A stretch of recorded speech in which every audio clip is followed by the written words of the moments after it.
पहले की बात है। एक नगर में एक व्यक्ति रहता था जो शराब का अत्यंत आदी हो चुका था। शराब उसके जीवन का अभिन्न अंग बन गई थी। सुबह उठते ही उसे शराब की तलब लगती और रात उसी नशे में बीतती। इस व्यसन ने उसका सब कुछ छीन लिया था, धन, सम्मान, स्वास्थ्य और घर की शांति। उसकी पत्नी दिन रात आंसू बहाती थी, बच्चे भूखे सो जाते थे और घर में हर समय कलह का वातावरण बना रहता था। भीतर ही भीतर वो व्यक्ति भी टूट चुका था। उसे भली भांति पता था कि शराब उसकी बर्बादी का कारण है, फिर भी वो स्वयं को उससे अलग नहीं कर पा रहा था। एक दिन अत्यंत दुखी होकर वो एक महान संत के पास पहुंचा। चरणों में गिरकर विनम्र स्वर में बोला, गुरुदेव, मैं शराब के इस भयानक व्यसन से बहुत दुखी हो गया हूँ। मेरा घर उजड़ गया है, मेरे बच्चे कष्ट में हैं, परंतु मैं चाहकर भी शराब नहीं छोड़ पा रहा हूँ। ऐसा लगता है जैसे ये मेरे खून में मिल गई हो। कृपया मुझे कोई सरल उपाय बताइए। संत ने करुण दृष्टि से उसकी ओर देखा और शांत स्वर में पूछा, जब ये शराब तुम्हें इतना कष्ट दे रही है तो तुम इसे छोड़ क्यों नहीं देते? वो व्यक्ति निराश होकर बोला, पूज्यवर, मैं छोड़ना तो चाहता हूँ, पर ये मुझे छोड़ती ही नहीं। संत मुस्कुराए और बोले, कल फिर आना, तब मैं तुम्हें इसका उपाय बताऊंगा। अगले दिन वो व्यक्ति समय पर संत के आश्रम पहुंचा। जैसे ही वो अंदर गया, उसने एक विचित्र दृश्य देखा। संत एक खंभे को दोनों हाथों से कसकर पकड़े खड़े थे। उनका चेहरा गंभीर था।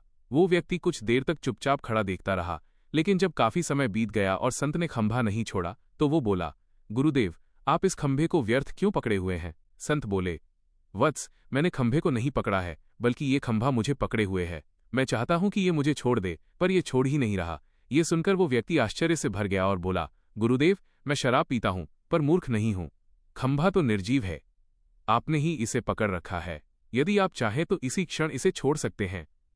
तभी संत ने मुस्कुराते हुए खंभा छोड़ दिया और गंभीर स्वर में बोले, वत्स, यही बात तो मैं तुम्हें समझाना चाहता था। जैसे इस खंभे ने मुझे नहीं पकड़ा था, बल्कि मैंने ही इसे पकड़ा हुआ था, उसी प्रकार शराब ने तुम्हें नहीं पकड़ा है, तुमने ही शराब को पकड़ रखा है। उन्होंने आगे कहा, तुम कहते हो कि शराब तुम्हें नहीं छोड़ती, पर सच्चाई यह है कि तुम ही उसे छोड़ना नहीं चाहते। जिस दिन तुम मन से दृढ़ निश्चय कर लोगे कि अब नहीं पीनी है, उसी दिन ये व्यसन समाप्त हो जाएगा। शरीर की हर आदत मन के अधीन होती है और मन में जैसी इच्छा शक्ति होती है, वैसा ही परिणाम प्राप्त होता है। संत के ये अमृत वचन उस व्यक्ति के हृदय में उतर गए। उसकी आंखों से पश्चाताप के आंसू बहने लगे। उसी क्षण उसने दृढ़ संकल्प लिया, आज के बाद मैं कभी शराब को हाथ नहीं लगाऊंगा। उस दिन के बाद उसका जीवन बदल गया। शराब छूट गई, घर में फिर से खुशियां लौट आईं, बच्चों के चेहरे पर मुस्कान आ गई और उसका जीवन शांति और संतोष से भर गया। शिक्षा, इस कहानी से हमें ये सीख मिलती है कि दुनिया का कोई भी व्यसन या बुरी आदत ऐसी नहीं जिसे मनुष्य दृढ़ इच्छा शक्ति से छोड़ न सके।